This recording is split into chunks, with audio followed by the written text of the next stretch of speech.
नमस्ते बच्चों, Subhash English school की ऑनलाइन क्लास में आपका स्वागत है।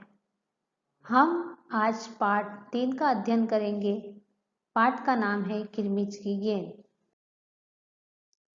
गर्मी की छुट्टियां थी। दोपहर के समय दिनेश घर में बैठा कोई कहानी पढ़ रहा था। तभी पेड़ के पत्तों के हिलने की आवाज आई। तब उसने दौड़कर देखा कि थंब से पेड़ के पीछे कुछ गिरा। वह बगीचे में गया। दिनेश ने आवाज पहचान ही गया था कि वह वस्तु क्या हो सकती है। वह एकदम से उठा और बरामदे की चिक सरकाकर बगीचे की ओर भागा। अरे अरे बेटा, कहाँ जा रहे हो? बाहर लू लग जाएगी, दिनेश की माँ ने कहा। दिनेश की माँ थी जो कि सिलाई मशीन चला रही थी। वह जोर से चिल्लाती हुई बोली, दिनेश रुको, पैरों में चप्पल भी नहीं पहनी है। जून का महीना है, धरती तवे की तरह तप रही है, तुम्हारे पैर जल जाएंगे। दिनेश रुको। दिनेश ने पैरों के जलने की चिंता नहीं की और वह दौड़ लगाने लगा और वहां से भागकर बगीचे में जा पहुंचा। तभी उसने देखा कि वहां पर एक गड्ढा था। गड्ढे के ऊपर चमचमाती हुई किरमिच की गेंद दिख रही थी। तब उसने देखा कि यह तो गेंद ही है। तब दिनेश ने सोचा कि हो सकता है यह गेंद सुधीर, अनिल, अरविंद, आनंद, दीपक या किसी की भी हो सकती है। सभी के नाम उसने मन में दोहरा लिए कि हो सकता है किसी न किसी की तो ये गेंद होगी। तभी अचानक उसकी माँ की आवाज आई, अरे दिनेश, तू सुनेगा या नहीं?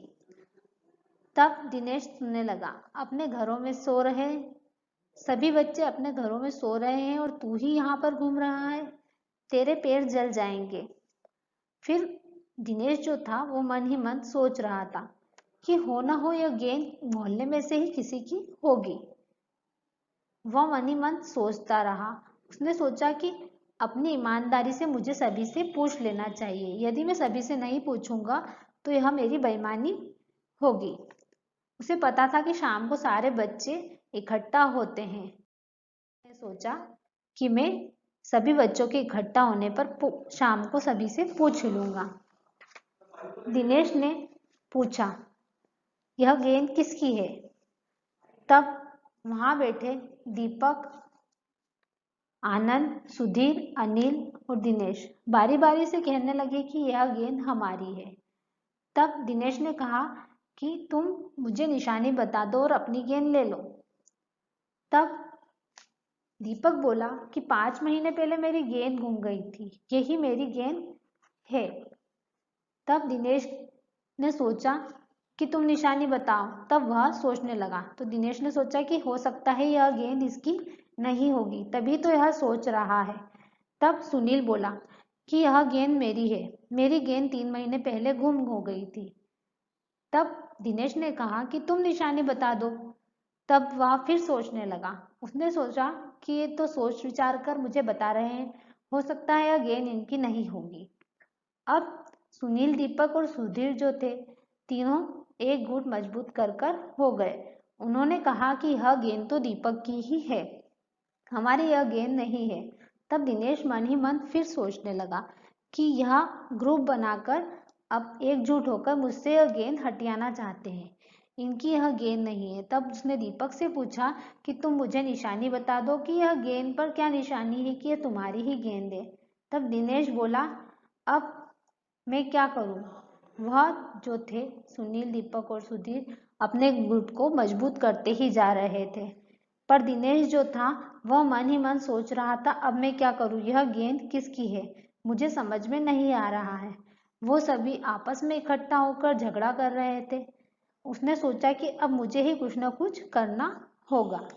तब उसने कहा कि अब चुप हो जाओ और झगड़ा छोड़ दो। इस झगड़े को छोड़कर हम खेलते हैं।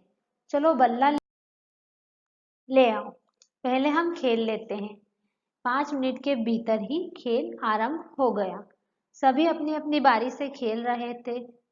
आधे घंटे तक वह खेलते रहे। हर बार वह एक दूसरे की ओर देखते रहते और उस चमकदार गेंद को देखते रहते और खेलते ही जाते। बारी बारी से वह तीनों चारों खेल रहे थे। हर किसी की बारी आए जा रही थी।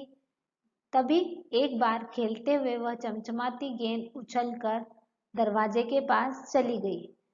तभी उधर से एक स्कूटर वाला आ रहा था। तभी सामने से एक स्कूटर वाला आ रहा था। स्कूटर के अंदर एक जालीदार टोकरी बनी हुई थी। वह गेंद शायद उस स्कूटर वाले की उस टोकरी में जाकर गिर गई थी। बच्चे पहले तो चिल्लाते हुए स्कूटर के पीछे भागे, परंतु जल्दी ही सब रुक गया और वह देखने लगे। कब तक बच्चे थे, कब तक उस स्कूटर वाले के पीछे भागते हुए समझ गए थे कि स्कूटर के पीछे भागना बेकार है। एक पल के लिए सभी ने सोचा कि एक दूसरे की तो वह बॉल थी नहीं, पर मन ही मन मुस्कुराते रहे और फिर अचानक से ठहाके मारकर हंसने लगे। बच्चों, हमने इस पाठ को पढ़ा और समझा। अब हम इसके शब्दार्थों को पढ़ेंगे। हमने इस पाठ में किरमिच को पढ़ा। किरमिच का अर्थ होता है रुई या पटसन से बना हुआ एक प्रकार का कपड़ा, जिसे कि कैनवस के रूप में माना जाता है। पहला शब्दार्थ है वस्तु। सामने रखी हुई कोई भी चीज वस्तु कहलाती है। आरंभ, शुरू करना। जब हम किसी कार्य को शुरू करते हैं तो वही उसका आरंभ कहलाता है। गुट, समूह। जब कुछ लोग इकट्ठे हो जाते हैं और एक ही जगह पर खड़े होते हैं तो वह समूह या ग्रुप कहलाता है। सिद्ध करना, साबित करना। जब कोई भी व्यक्ति अपनी चीज को बताना चाहता है तो उसे उसकी निशानी बताकर सिद्ध करना होता है या साबित करना होता है। जिस प्रकार की दिनेश ने सभी बच्चों से पूछा था कि यह गेंद किसकी है और कोई भी अपनी निशानी नहीं बता पाया था, मतलब साबित नहीं कर पाया था। इसके बाद है आजमाना। आजमाने का अर्थ होता है जांचना या परखना। जब किसी चीज को हम देखते हैं कि यह अच्छी है या बुरी तो वह उसकी जांच कहलाती है। बच्चों, अब हम निम्नलिखित प्रश्नों के उत्तरों को देखेंगे। प्रश्न नंबर पहला है, दिनेश की माँ कौन सी मशीन चला रही थी? जिसका उत्तर है दिनेश की माँ सिलाई मशीन चला रही थी। प्रश्न नंबर दूसरा है, हमने सिलाई मशीन को कहाँ कहाँ देखा है? तो आप लोगों ने देखा ही होगा सिलाई मशीन कहाँ कहाँ होती है। हमने सिलाई मशीन को घर में और दर्जी की दुकान में देखा है। प्रश्न नंबर तीसरा है, दिनेश क्या खोज रहा था? तो दिनेश क्रिकेट की गेंद खोज रहा था। प्रश्न नंबर चौथा है, स्कूटर के साथ कहाँ चली गई थी? तो गेंद स्कूटर के साथ स्कूटर वाले के घर चली गई थी। प्रश्न नंबर पांचवा है, लड़के को किस तरह के रात दिन अच्छे लगते हैं? तो लड़के को चांदनी रात और सुनहरे दिन अच्छे लगते हैं। अब आपको गृह कार्य दिया जा रहा है जिसमें आपको रिक्त स्थान भरने हैं।